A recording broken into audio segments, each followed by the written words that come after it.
27-28 ऑक्टोबरच्या रात्री जळगाव शहरामध्ये मुक्ताई बंगला याच्यामध्ये घरफोडीचा गुन्हा झाला होता। त्याच्या अनुषंगाने रामानंद पोलीस स्टेशनमध्ये घरफोडीचं कलम लावून गुन्हा दाखल करण्यात आलेला आहे।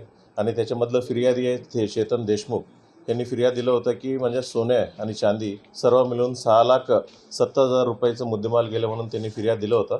मग त्याच्या अनुषंगाने आम्ही तपास सुरू केलं आणि तपास दरम्यान ही समजलं की म्हणजे त्यांनी रात्रीच्या वेळी अंदाजे 1.5-2 तास तिथं घरात होते आणि सर्व वस्तू त्यांनी शोधून सोन्या आणि चांदीच्या वस्तू घेऊन गेला असं निष्पन्न झालं।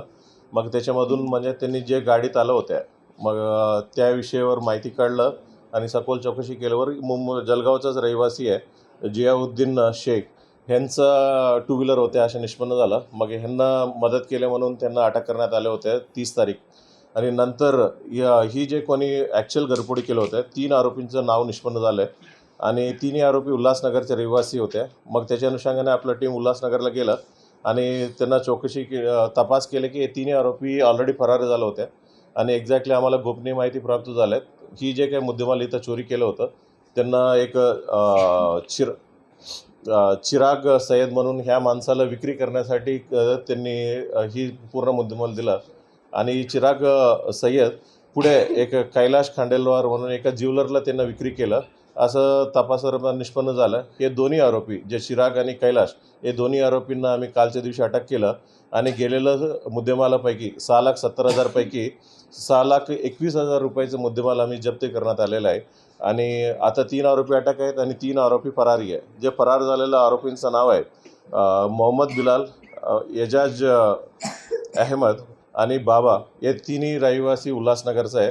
मग हे ते तिन्ही आरोपी आहे सराईत गुन्हेगार आहे आणि एजाज आहे ह्याच्या विरोधात 24 गुन्हा दाखल आहेत आणि बिलालच्या विरोधात 5 गुन्हा दाखल आहेत। हे इजाजच्या विरोधात म्हणजे सिल्वासा, गुजरात, राजस्थान, मुंबई, नवी मुंबई, ठाणे या सर्व ठिकाणी त्यांचं गुन्हा दाखल आहेत।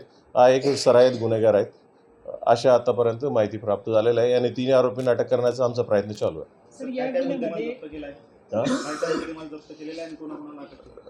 मुद्देमालापैकी 28 ग्रामचं पूर्ण सोनं जसं की तसं भेटलेलं आहे आणि 32 ग्रामचं लगडच्या स्वरूपात आम्हाला मुद्देमाल जप्त करण्यात आलेलं आहे आणि उरलेलं एक चांदीचं गणपतीचं मूर्ती एक आम्ही जप्त करण्यात आलेलं आहे। किती आरोपींचा सहभाग आहे सगळ्या?